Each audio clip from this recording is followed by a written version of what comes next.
Hello all. So it's story time. I have no idea what stories I'm going to tell, but we'll just see. Oh well, all is well. So, yeah, this is really for my family and my friends and those who care about me and would like to have a better understanding or maybe some more insights into who I am and where I am right now, I'm here right now. Here I am right now. Here I am, all my love for me. And that goes along, and I guess there's a song that wants to come along and be expressed through me. And it was one of my medicine songs that came through for me, came forth and through me. As I was going through my journey of discovery and continuous awakening and to who I am, to this love that I am for me, this love that I am that God's given to me to be. And maybe I'll just get out my drums too.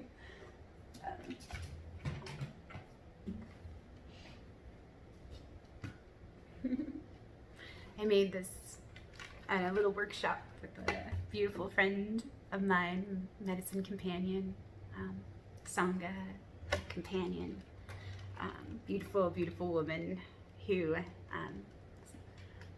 shares her love and service to the whole by teaching others how to make drums and just being her beautiful, magical self.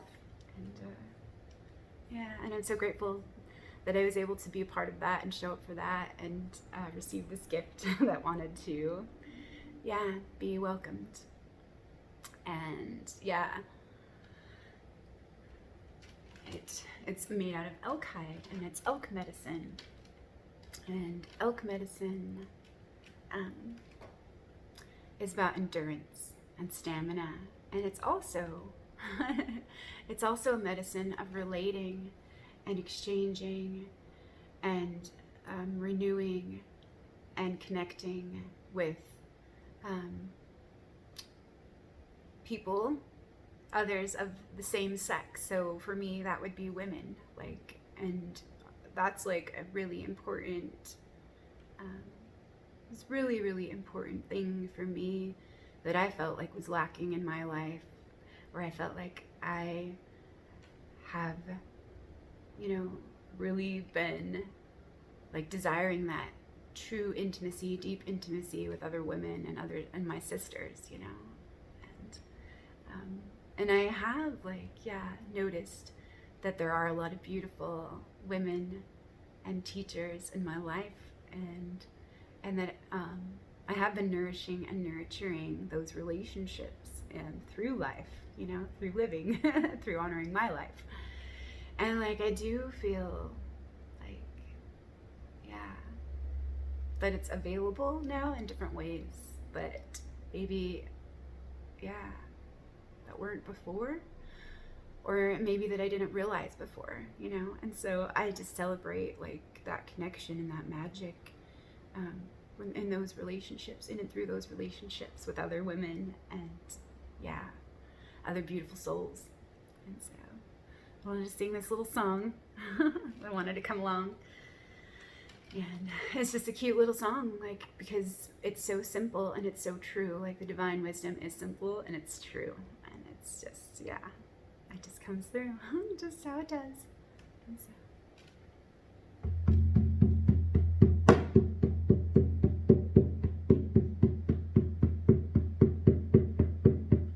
here I am, right here I am, I'm here is all the love I am. Here I am, right here I am, all this love for me, loving me and holding me and bringing up my energies, loving me and holding me and being love for me. I know I am, right here I am, just as I am, and all I am through all I am. All this love for me, all God's love for me, all my love for all of me, my love for me to be, freeing up my energy and loving all of me. Here I am, right here I am, I'm here with all the love I am. Here I am, right here.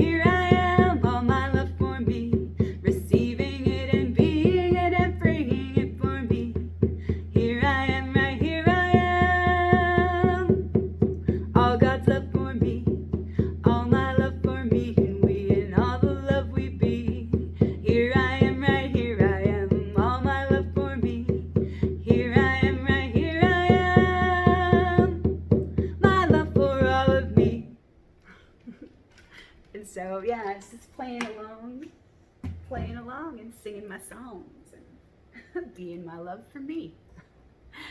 And I wouldn't have been able to do that like a year ago or a couple years ago. Like, to share that and express that and be vulnerable and, yeah, share like what I have to give and what has come through and come forth for me, like just working on this journey and my alchemy practices, like through my ways of being, like coming back to me, coming home to me, welcoming my soul back to me, like making the space for her to be and loving all of me and being willing to work with what's been given to me and love all of me, through being true to me, through being a loyal friend to me, through discovering that intimacy that I needed was within me. And that's beautiful, like, and empowering and true for me, because, yeah, I do have a lot of beautiful, beautiful, beautiful beloveds in my life, and I have shared so much love with so many of them, with all of them, you know. But in certain ways, like, I wasn't being true to me, and I didn't know like how to really be myself, or to love myself, or to show myself, or to show up for myself. Until I asked, how do I do that? You know? And I had a real reason, like a real need, a soul level need to show up and be that and free that and choose that for me. And so that was what was important, and that was what my love and my soul was asking me. That was what my life was asking me. And I answered the call and I said yes. So I'm so glad that I did.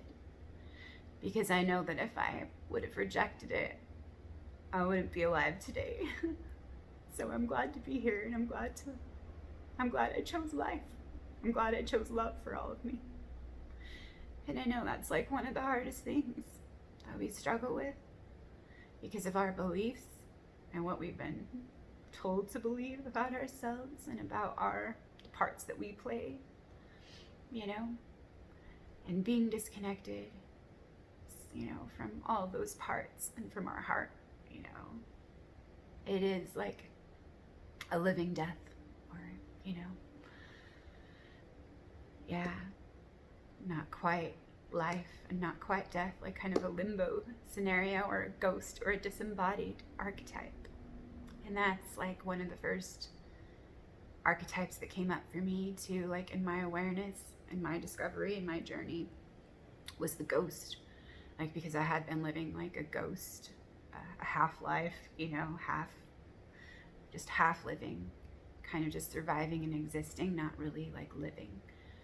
And so, like, I know it's hard sometimes when we don't know what to do, or we don't realize we have choices, and we don't know our power to choose. And so, yeah, we all do have that, and that's our power to choose, our power to choose love, and our power to live, our power to choose life, our power to engage life and receive life and welcome life and say yes to life and receive, be open to life, but to what she's always giving us, you know.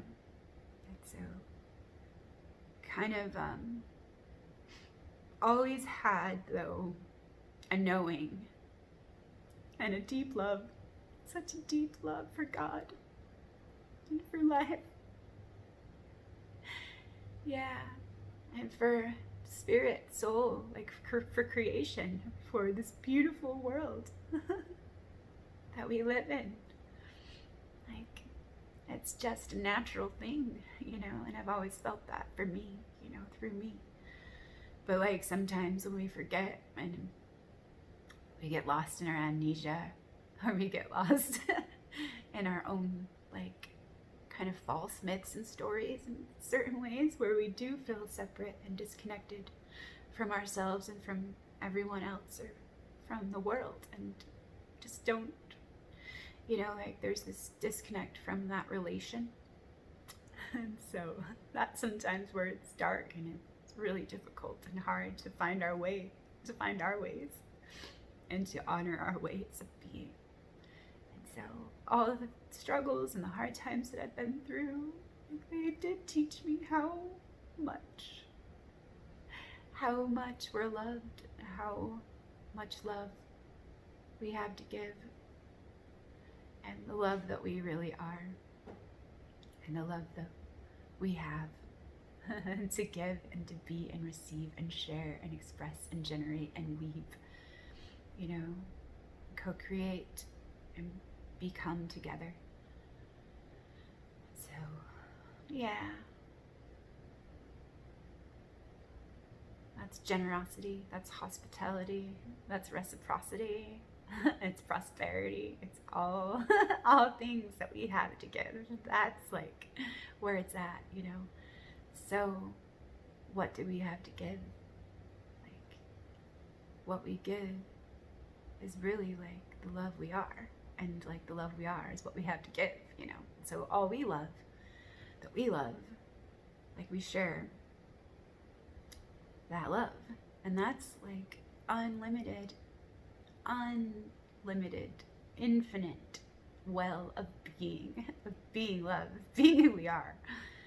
And you know, if we've neglected ourselves, or kind of starving our soul, or you know, not really taking care of our own well-being, yeah, we'll definitely feel depleted and diminished and don't feel like we have a lot to give, or you know, like, or to even offer ourselves sometimes. And so that's definitely a message to replenish the well and to go within and to ask what, you know, ask and what love is asking, or what love is offering, or what is asking to be reclaimed or renewed or unnamed and reframed and all of that. So those are just some of the things that I've learned in the last couple years and on my journey, yeah, of coming back home to me and being love for all of me, freeing up my energy and honoring me, honoring the gift that love and God and she has given me to be. And so grateful for this gift of being me and being true to me and showing up and being vulnerable, and yeah, offering my hospitality and my authenticity and my love that I have for all of we, for all of me, all of she, all of thee, all we be. So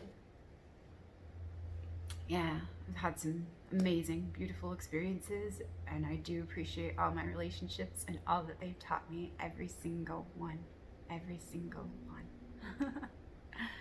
The toxic ones and the nourishing, healing ones. And sometimes it's kind of funny how that happens when like it's all packed into that one relationship, where there is like the good and the bad and the good within the bad and the bad within the good and all of that. It's just like kind of perfect the way it's so imperfect, the way it is, the way it gets to be, just like us, you know, just like we be, like perfectly imperfect in so many ways, like in our light and our dark and our beauty in all ways, through all ways, all her ways. So I'll share a little bit about like my childhood, and yeah, there's some formative stories, but I don't know if I'll go in a linear sense really. Like we'll see what happens, and we'll jump around, because like growth and healing and discovery, like it's really not linear, and we have cycles that we go through. It's all cycles within cycles within cycles within cycles, and it's just kind of funny how that goes. And there's different stages and phases of growth, stagnation, and change, like death, life, birth, cycles. Like there is no life without death, and there is no death without life, and there are two sides of the same thing. And so like how do we work with that, like to honor the whole, the wholeness and the totality of all, of the one and of all. Yeah. So yeah, I grew up with a loving family, a mother and father that, yeah, are genuinely good people with good hearts. And um, me and my twin, we were born in the mid-70s, in the 1970s. And yeah, that was an interesting time to be alive.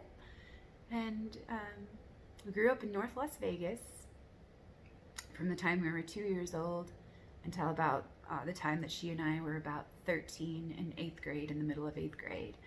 And so living in Las Vegas, like that was definitely, like, I'm really grateful I got to experience like that, because there was like a lot of cultural differences and all sorts of diversity. People and families from all different kinds of backgrounds, traditions, different religions and countries and creeds. Like, it was amazing, like the diversity there, like freaking amazing. And so in my family, I was raised and brought up in a Mormon household in the LDS church. And yeah, it was like just something I grew up in and yeah, was raised up in. And like as I was a child, I loved singing. I loved like being with the kids and the lessons and the activities and different things like that. And I did love, like, yeah, that sense of community and belonging and all of that.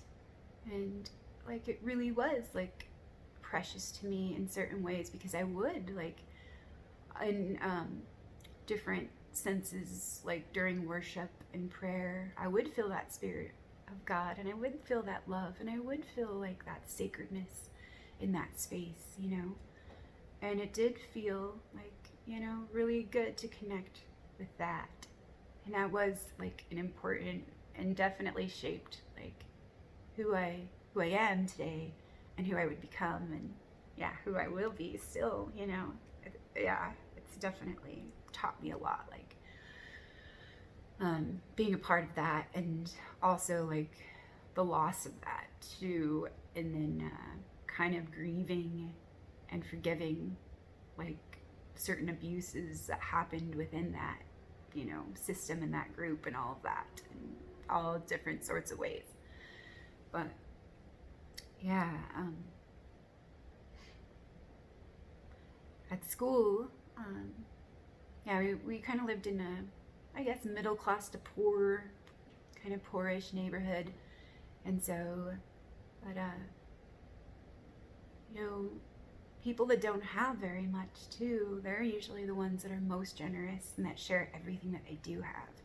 And so like it was really beautiful, like to just connect with people on that level. It wasn't about any kind of materialism or anything like that, which was kind of a cool thing, like to experience like that, like to not have much, but to know that we already had everything that we needed, and we had each other, and like that we were all like there to support each other and to be good to each other. And like, yeah, little things like moral codes and what was morally correct weren't like judged and condemned in certain ways. That I would later learn in Utah was totally different Mormon culture than we're kind of experiencing in Nevada, in Vegas. And yeah, there was a family friend that was having us over for dinner, my dad, my mom, and my sisters and me, before we were moving. And she just told us, you know, like, yeah, be careful out there and don't lose your faith, because it's so different. It's so different in Utah. And I just didn't understand like what she really meant by that, like, you know. But I did learn later what that was all about. And I feel like it's kind of ironic in some huge ways that like we were, in a sense, because of the diversity, we were sheltered in a certain sense from like other things, like living in the city of sin, but like growing up Mormon, we were like pretty naive, me and my sisters, and our community, I feel like a lot of us were pretty naive, but like we were just doing our thing and in our own ways too. But I thought it was so ironic, the difference in Mormon culture, like living there, where the white Mormons, we were the minority there, and it was kind of a good experience to have in that way. And it totally did, like, it was not a big thing to me, like, to see other people, like, we were all just people, like, people are people. And so it's like, yeah, none of the, like, the religious thing and the race thing and, like, the class thing and stuff, they really didn't mean all that much. Like, living there and growing up within, like, that scheme of things. And, I was pretty bullied in elementary and junior high school. There were a lot of angry, hurt, traumatized Black kids that kind of, liked to lash out and take it out on, the white kids sometimes. And I was one of those that was bullied and picked on. And I did have a couple fights at school where, yeah, it did kind of traumatize me. And yeah, I wondered why people could be so cruel. And I did realize at the time too that, like, maybe, they were abused at home, or maybe they were just taught, like, how to hate, and it wasn't really about me, but still it did hurt. And I did a little video a couple months about that, like right after yeah, some of that stuff with I don't even know how to really talk about it, like, without, yeah, when all of that stuff is coming up for us to look at and to purge and to heal and to forgive and everything. Yeah, I really did reflect on some of those things, on some of those encounters with bullies, and I did, like, actually realize that I left a part of myself back in this school hallway after being humiliated and beaten, like, because it was so traumatic. It was so humiliating for me that I didn't even want to be there anymore. So a part of me left, like that part of me that I wanted to protect, that couldn't be there for that. Like, and I realized that I'd left her back there, and I called her back home to me a couple months ago. And that was, like, almost like that last missing piece. It came back to me and realized, like, yeah, that she could come back home to me and she was safe now. And it was good, like, to forgive and to realize too that shame is the poison and love is the remedy. And forgiveness, yeah, forgiveness holds all of it. Forgiving. So yeah, moving away, like, at the age of 13 and a half, in the middle of 8th grade, like, yeah, that was hard, like, leaving everything I'd ever known and moving to a new place, and yeah, totally new home. And yeah, we actually moved into my mom's, like, childhood home where she had grown up in. Like, it was my grandparents' home that we bought from them, and so it was a beautiful place in Farmington near the mountains.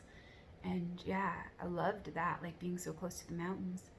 But yeah, like, kind of had just the weirdest, most, yeah, kind of awful time adjusting to this new time and new place and new culture. And me and my twin, first day of school, Farmington Junior High, walked in, looked around at all the kids, and we're just like, we kind of both were shocked when our mouths dropped open. We're like, where's all the Black kids? Because it's just, like, so weird to us, like, because we were so used to seeing, like, all these people of all different colors, and, like, like, that was what the majority in Vegas was, I mean, but we had everyone from every country you could even imagine, like, and we were friends with, like, everyone. like everyone that wanted to be friends, you know, you'd be friends with. That's how kids are. Like, just want to hang out, be friends, and have fun and play, you know, like until we kind of get attached to certain ego identities or, you know, all of that. But yeah, that was just the thing. And then, like, yeah, going to church in our new ward and stuff.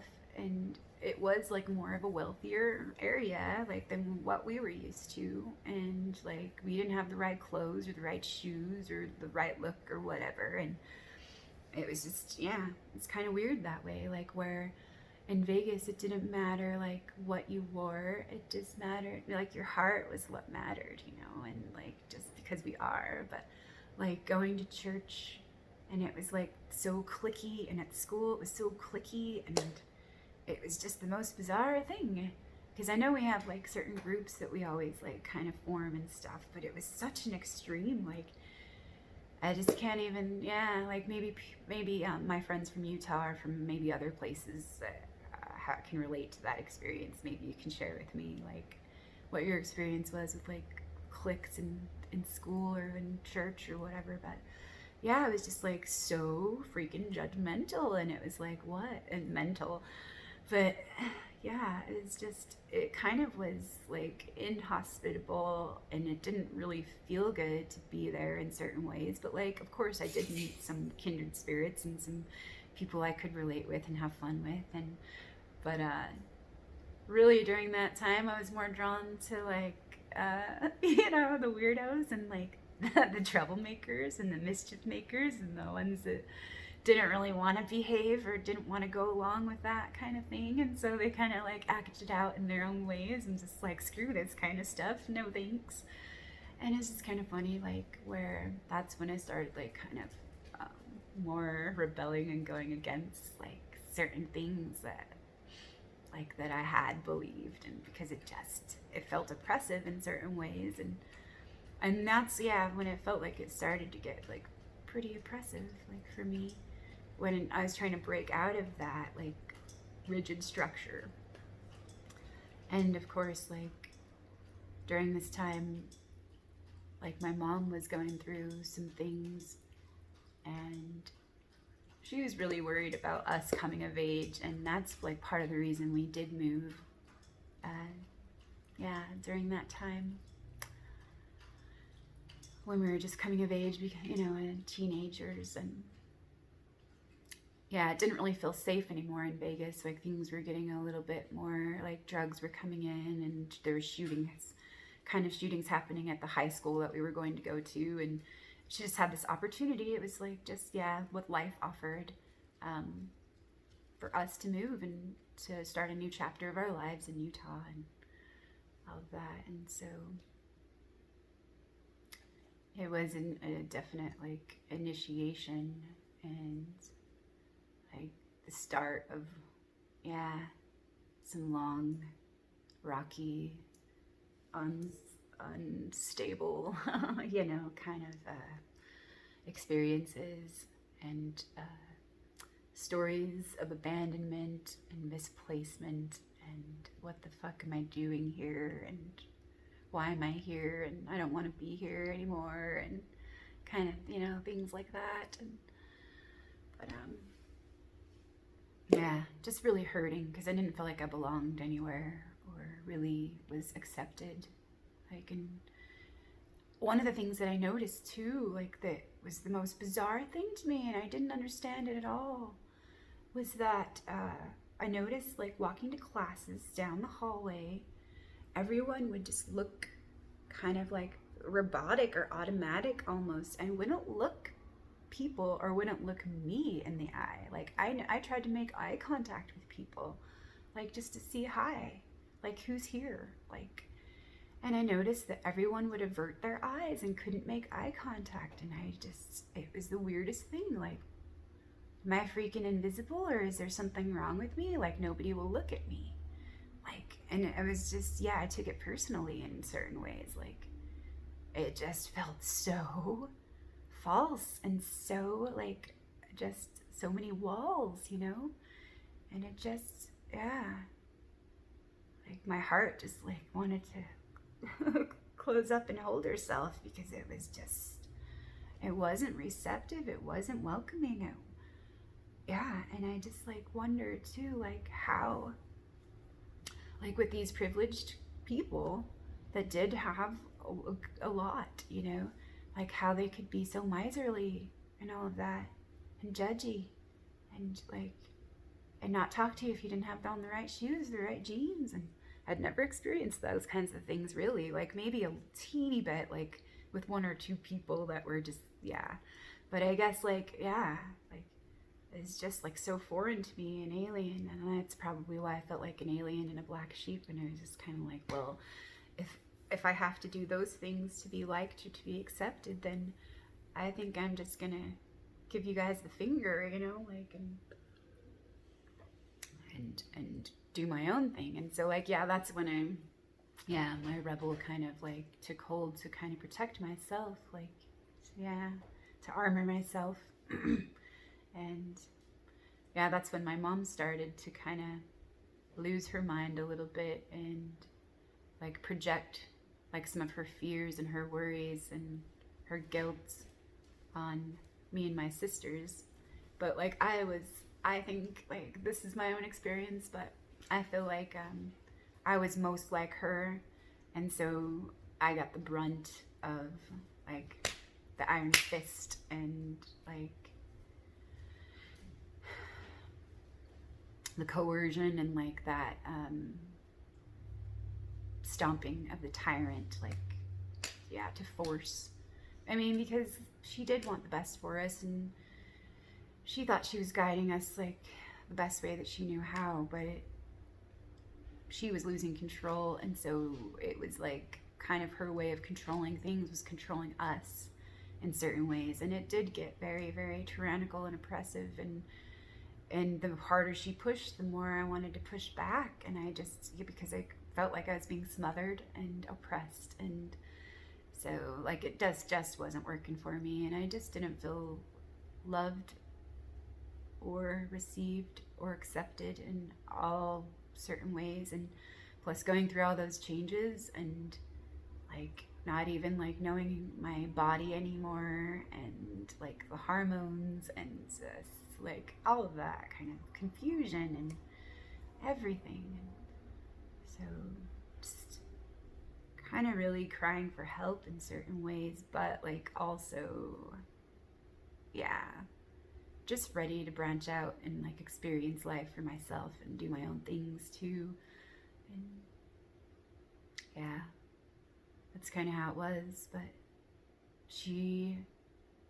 I've forgiven her, like, and I love her, and I know she did the best that she could. And I know it was like there was certain imbalances happening, and so I know it wasn't personal, and it was a generational pattern of abuse, verbal abuse and emotional abuse and physical abuse. And it was like just an attempt to control, really. And that's like what they knew and what they experienced. I mean, my mom knew, and her family like grew up with a loving family, but at the same time it was like there was abuse, and there was force and there was domination and control. So it's just those patterns that we've been continuing and all of that. And so I just, yeah, it really did hurt me. And it didn't help. It didn't help me want to like go along with things, with no matter what the threats were, the punishments were going to be. It just, yeah, the rebel in me had to go against that and just wasn't gonna, like, yeah. So yeah, it's just like hard to like be called names and be yelled at and be slapped and punched and dishonored, and yeah, with fits of rage and things. And I've always been like the mediator, the ambassador, and I feel like I got that from my dad too. My dad was always the mediator and the ambassador and the peacemaker in his household, who he would try to calm down his dad and make peace between his mom and his sisters and everyone. And so like that was, yeah, kind of the role that I played in certain ways. And I've always like naturally been a peacemaker, a mediator, or wanted to understand all different ways. And always, like just from the youngest I can remember, I was always wanting to understand other people and like see myself as if I were them, or see like myself in their shoes and understand and feel like how I would feel if I was going through what they were going through. Like, you never understand someone until you walk a mile in their shoes, and that's like what is just like kind of an automatic thing that I would always do to try and understand like other people, or what stuff was about, or where people were coming from. And I always imagined myself in their shoes. But of course, I can't like know what it was like to be them. Only like, yeah, what it was like for like me to maybe go through a situation like that, like myself. And so I've always been like one that looks into things like that or reflects deeply into that. And but like in certain ways, it would like kind of help me make excuses for others too. Like, well, maybe they're just, instead of like, like, well, having empathy and compassion hurt people, right? But like in certain ways, it kind of just excused certain behaviors because it was like, well, they're hurting. And so I never called people out on their bullshit. Like sometimes, like we need to. Like, that's right, like to set our boundaries and say, no, I'm not okay with that. Like, but here's what I'm okay with, and here's what I agree to, that kind of thing. But we live and we learn. And so, yeah. But yeah. So I do remember being like a curious and imaginative child, and I do remember having imaginary friends, like little fairy friends, and like this little guy that I even like remember doing a story about when I was like in kindergarten or so. And his name was Egbert, and he was like this little guy who like was in the shape of an egg, and he was almost like a little dragon kind of a guy too, like with a dragon tail, and like little ears and stuff. And yeah, it was kind of cute. But yeah, I do remember like little things like that, and like encounters with unicorns and things like that. So I do remember something that happened to me when I was 6 years old, about 6 or 7, and it really shook me up and it disturbed me a little bit. And I realized like that something was going on in this reality that we were in, and I didn't quite understand what it was. And I had seen someone like change their persona and change, like, I don't even know how to explain it. Like it was them, and then all of a sudden it wasn't them, like in a split second. And it was very disturbing and scary to me, and it didn't feel right. And so I remember asking my dad one day, hey Dad, are we in someone else's like TV show? Are we in a movie? Are we in someone else's movie? Like, and he kind of like smiled at me and was like, aw, no, we're not. We're alive and we're living and and just, I don't remember what his explanation was, but I remember asking him, are you sure? Because there's certain characters, and like, and I feel like, yeah, maybe that was like my awareness of certain archetypes or certain things, like, or certain patterns at that time, but I didn't really know how to articulate it or express it or communicate that in certain ways. But I do remember asking him, are you sure? How do we know? How would you know if we were? Like, like, and he's like, we would know, and it's okay, like, you're safe, and kind of reassuring me. And like after like a little bit of like asking him again, but and then I'm just like kind of humoring me and being cute and patient with me, and then reassured me that everything's okay. So I was like, well, all right then, I guess like he would know, Dad would know. And I trusted Dad, of course. Dad knew. Dad was safe. Dad was safe, a safe place, and a safe person, safe love, So I trusted that, and it's just like little things that we directly experience sometimes, but then adults say, no, no, it's this way, it's not that way, you know, and kind of, and then we begin like to doubt ourselves in certain ways, and sometimes we have to ignore like our own needs because like what's demanded of us, and what's expected of us, or the schedules that are put on us, or the things that are impressed upon us. And then like we learn to dismiss that little voice inside that tells us otherwise, you know, because like everyone's going along with this, so I must be wrong. And yeah, and that's probably where some of my beliefs of, well, I must be wrong, or because the world is wrong, and maybe it's both, maybe it's all wrong. So yeah, just like kind of developing those kinds of beliefs along the way where, yeah, I must be wrong because if this feels wrong, and yeah, all that. But yeah, I was always like really sensitive and like really empathetic and really compassionate and quiet and shy, and but like playful too, and yeah, open and innocent. Yeah. And yeah,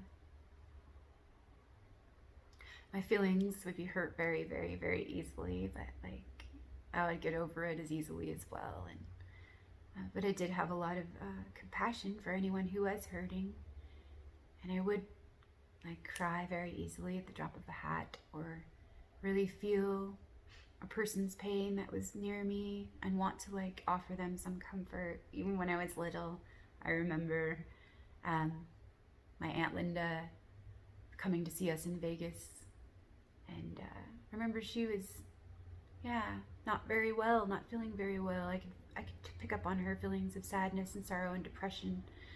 And I remember she was laying on our couch one day, and I just wanted to offer her something and to give her something and to let her know she was loved.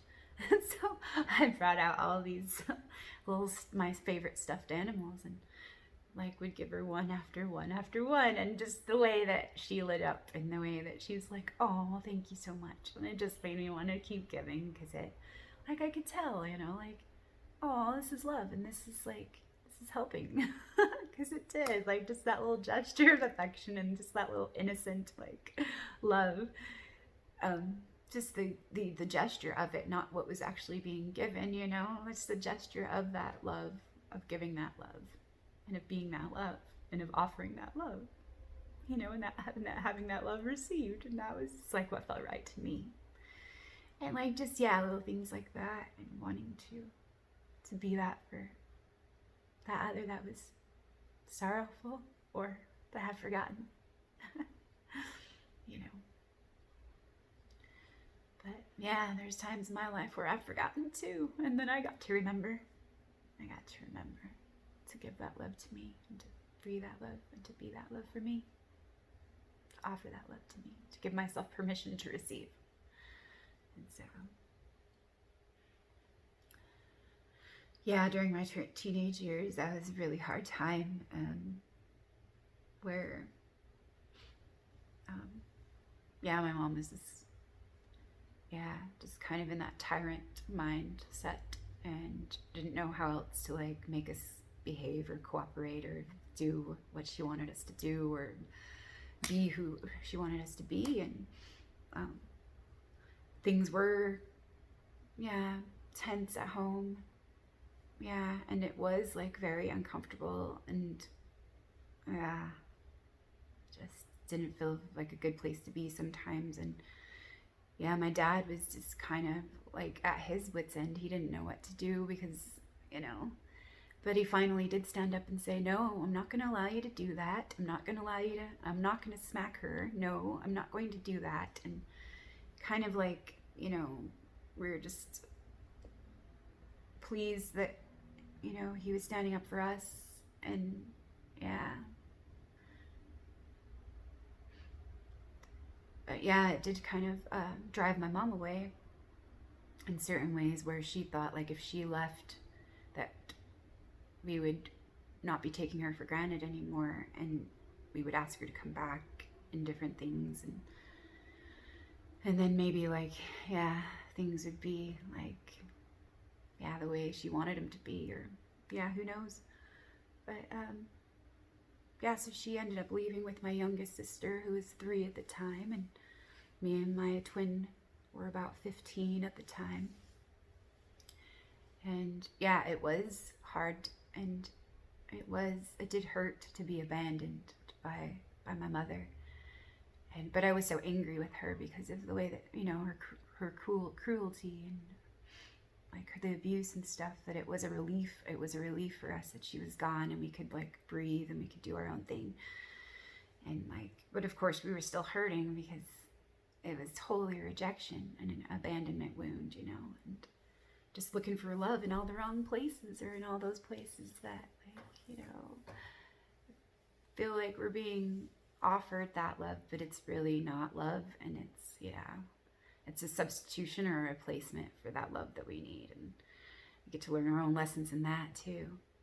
But I started drinking a lot, just hanging out with friends and just drinking a lot, and just like wanting to numb out and to numb my pain. And I did end up like in a rehab center where I was brought to the hospital because, my blood alcohol level was so high, and I was given charcoal and things, and oh my gosh, I was so blackout drunk. And yeah, it's just like kind of awful what actually brought me there. And it did involve like sexual abuse and rape and intimidation and coercion and humiliation, and yeah, all of that. And that was like really painful too. Like, and some of me just wanted to shove it down and pretend it didn't happen. And yeah, part of me did like kind of detach myself from that pain, and from that shame and all of that. So, but yeah, I spent a little bit of time in a facility in Bountiful, and met some friends, met some interesting people that were in there, and kids that were in there for all different sorts of reasons, for anger management, or for running away, or for drugs, or behavioral stuff, or depression, and like all that kind of stuff, addiction, or alcohol abuse, drug abuse, whatever, like, yeah, all that kind of thing. And it was kind of funny because there was a couple kids from my school in there at the time. And yeah, it was interesting to be there in that kind of dynamic. But I did meet a girl whose mother was a Satanist, and she knew a card game that she taught me. And at this time, I was so freaking angry. I felt so abandoned by love, by God, by my mother, by my family, by life and everything. I was so angry, so hurt, that I just like, fuck everything, and fuck God, and fuck this, and fuck that, and fuck life. And almost like romanticizing what it would be like to die, and indulging in that suicidal ideation and all of that. And yeah, kind of got lost in my darkness, and I was just super angry and felt powerless. And so I started to play with things and dabble with things that like really wasn't me. But like, since I was like, everything's abandoned me, then fine, like this is what I am then, kind of thing. And so I just started playing around with things that I really didn't understand, and just because like my emotions were so powerful too, like, and it just like felt like the right choice, And so, yeah, I also had met 2 other kids that came into group counseling and group sessions and stuff, who had been in satanic ritual abuse situations, and like brought to these rituals by members of their family.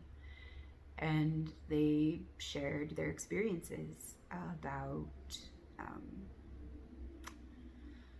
what they had gone through and what they had witnessed and what had been done to them, the abuse that had been done to them, the abuse that they witnessed, and the abuse that they were forced to participate in, and things like that.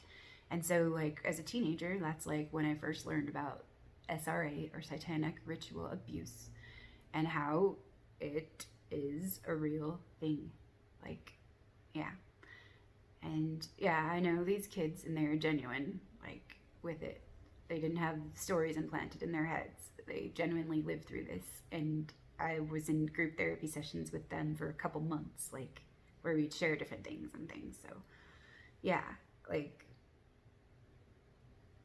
so I know from my personal direct experience, from, yeah, people I've known, people who have shared their stories with me, and things that I've looked into, that it is been happening. Yeah, and it's happening. And so just wanted to share that. Yeah. But like before, like I even knew about like a lot of that like kind of stuff. Yeah. Because yeah, I went back and forth into this facility, which was a place called Benchmark. Yeah, for the next couple of years, I was in and out, like with inpatient and outpatient stuff. Yeah. And so this is like where I got my first like kind of like initiation into therapy and psychology and stuff too. And so it's really interesting, like that I've always been like, it was one of my favorite classes in school, was psychology too. And yeah, obviously worked with a lot because it's fascinating, like the psyche and like how we operate and all that is like always I've always been drawn to that. I've always been drawn to the mystical. I've always been drawn to the sacred. I've always been drawn to the hidden and the esoteric and the things that were forbidden. Like I just, yeah, that was part of my blueprint and my curiosity and my journey to know me. And so, yeah. But before the light, like I definitely got familiar with some of the dark and almost lost myself in that. And that, like, because of the anger and the hatred that I turned on myself. Yeah. Because it wasn't love, like, totally. And so it was like something else. It was an inversion of that power, you know, of love. So the same force liberates, the same force binds. So, yeah. But anyways, another girl that I had met through this rehab center, I had fun with her. She was great. Like we had really great times together, and we, of course, we'd meet people to go party with, of course. And so, yeah, she was just like fun to play with, and ended up making a homemade Ouija board, and just fucking around, just playing, and like didn't really know what we were doing. We were stupid kids, okay? but we did have like just weird intentions as well. And so yeah, we would do the card games and we would do the Ouija board and stuff. And then there was paranormal shit that started happening in my house. And yeah. Like stuff that would freak grown men out, okay? And yeah, there's very, very disturbing encounters. Like I know a few of my friends too who would sleep in the room down in our basement actually experience like certain things like sleep paralysis, and like somebody, like a presence squashing them, sitting on their chest or choking them, and like being in that state where they're being like suffocated and they were half awake but they couldn't move, and you know, like that sleep paralysis thing. But it was like they knew it was like some kind of a presence. It just had that feeling, like the chills, and just like in this just dark like heaviness and stuff. And yeah, so it wasn't just me like that experienced this. There was other witnesses for different things that we did experience. And yeah, so I did have like very traumatic experience, and then and scared the shit out of me, like the total freaking crap out of me. So I wouldn't sleep alone in the dark, like after something happened to me. When I was in bed one night, I was an angsty teenager. I was listening to Disintegration, The Cure, in my room. Went to bed at like 3 o'clock in the morning, turned out the light after like kind of straightening and cleaning up my room, and I decided, I better go to bed. And I'd been laying there for a few minutes and just listening to The Cure, and I had turned and faced toward my window. My bed was like shoved against the wall right next to the window, and like in front of my bed there was a like maybe a foot or two of space, and then there was like my closet. And all of a sudden, like, I'm facing towards the window with my back to the rest of the room, and I felt this really, really cold,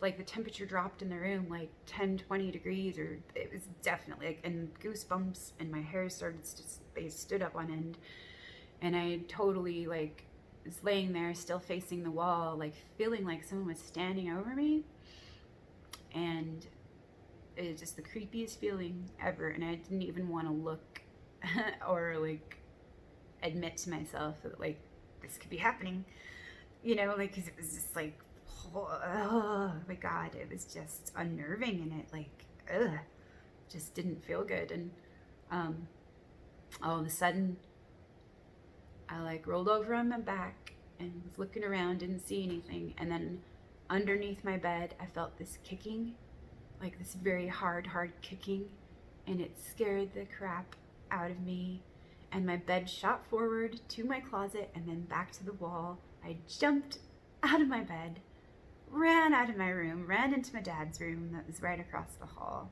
I was just kind of like screaming incoherently, and he just kind of was like, "What? Did you have a bad dream?" kind of a thing. And I just really didn't have words to tell him kind of like what happened without sounding hysterical. And so after that night, I started sleeping with my sister because I wasn't going to sleep alone. I was like too freaked out, you know, and so went down to the basement to sleep with her. And like a week or two later, there was something that happened down there, and it was around 3 o'clock in the morning again, and I was about maybe 15 at this time. And I just remember like looking at the clock that was there, and the way that like this room was set up, it was such a weird room. The house was built in the 40s, and there was a huge boulder, like it was near the mountains, and there was this like huge boulder where the house was going to be built, and they couldn't for the life of them like blast it away. And so like there's this like maybe like a 6-foot like slab of concrete that they poured around the boulder, like, and it was like kind of like a perfect little slab for like a queen sized mattress. And so like it was an unfinished basement, but it was half finished. Like my uncle, when he lived there, he kind of had like that little space for his bedroom and stuff, and so they had kind of like put a closet in there and stuff, but it wasn't like all that finished and stuff. But so there was a slab, and then the mattress there, and then like this like closet right behind the bed, and kind of just, yeah, my sister was near the closet opening and I was near the wall, and I was just laying there looking at the clock, just kind of like waiting for my eyes to get heavy and so I could go to sleep. And I saw this black scaly hand with talons reach out of the closet and grab my sister's arm, grab my sister on her wrist. And it happened like in a couple seconds, and then it withdrew and pulled back, and I was like, what the hell? Like, did I just see that, or am I hallucinating, or what the fuck just happened? And I just kind of like sitting there, and then like just watching the clock, and then it was like 10 minutes later, it happened again, and my sister like grunted and was like, "Stop it, Jen." And I was like, that is not fucking me. That is not me. Let's get the fuck out of here. Get the fuck out of here now. Like screaming, you know, and like we both jumped up and ran out of the room, ran upstairs, told my dad about it. And he was like, of course, very concerned and all and that. And he knew we were how disturbed and scared we were. So we kneeled down and we said a prayer. And Yeah. I mean, yeah, I don't remember much after that, but I feel like maybe we did kind of sleep in the front room or something. And then I think he asked someone from the church to come over and give the house a blessing and say some prayers and things. And like after that, like we didn't really have like anything else that really happened as far as like those seeing those kinds of things, or but like we did hear sometimes like weird noises downstairs and stuff that were just like weird because no one's down there. And then just like, yeah, but that like was enough for me to like say, okay, I'm not messing with this stuff anymore. Like I'm done with that. Like, and I didn't realize like what I had been inviting, like what I was actually opening myself up to and inviting into my space. But because I was so angry, like, and felt so powerless that that's what I brought, like, or invited and everything. And so it took me years to be able to feel okay going to sleep on my own in the dark. Like, it took me years to feel like I was safe. And yeah, it took me a long time to get over that. Like, yeah. But I realized, yeah, like if I have that kind of power to invite that, what else can I invite? You know, like what else can I invite? Like what else is possible and what else, like, yeah, what feels more right, you know, with that. So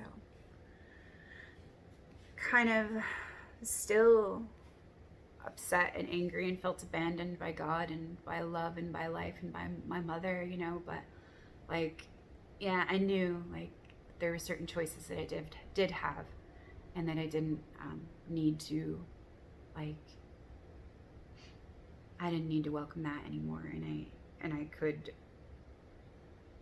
like have more love for myself and more respect and more, yeah, honor like my own power and that kind of thing.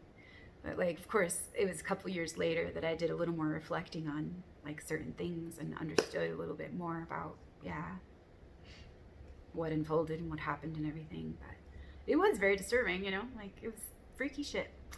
And so I have had encounters with angels and demons and elementals and yeah, guides and all of that. So I didn't realize actually, like in certain ways, like how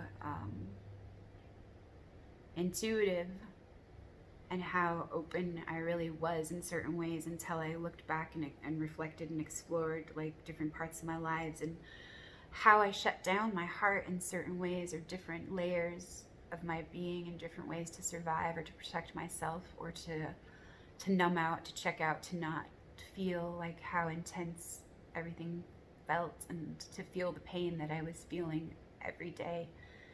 And like I didn't not realizing that the pain that I felt was like a message for me, like to love myself and to like go within and investigate, like and attend to the parts of me that were hurting.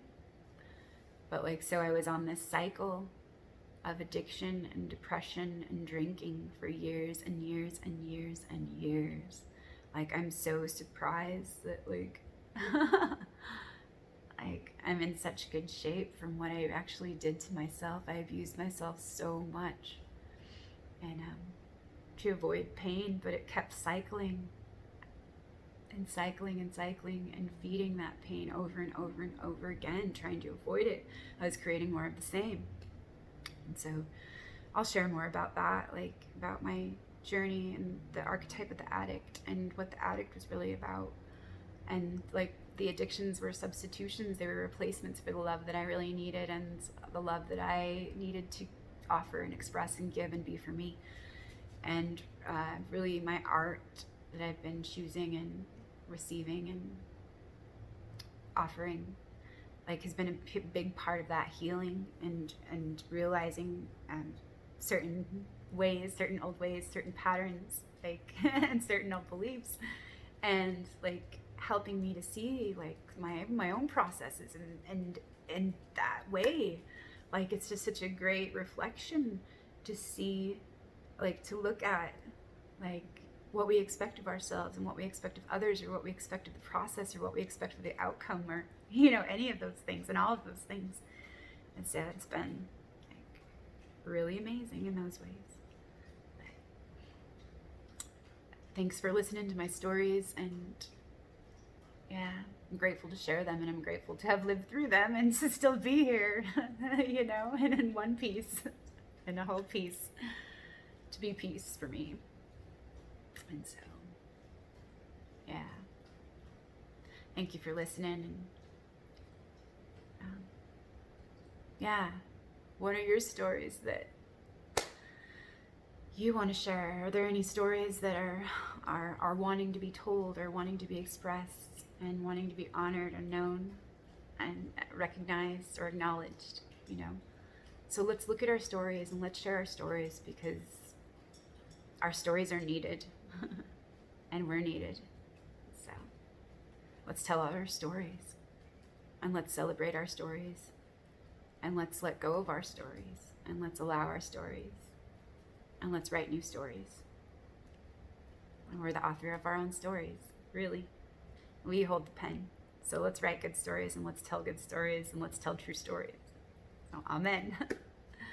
All right. So talk to you again next time, and be well. Take good care of yourself. Be love for yourself. Love for all of yourself, your whole self, your beautiful self, your beautiful being, yourself, your whole self, for all of yourself. Be well.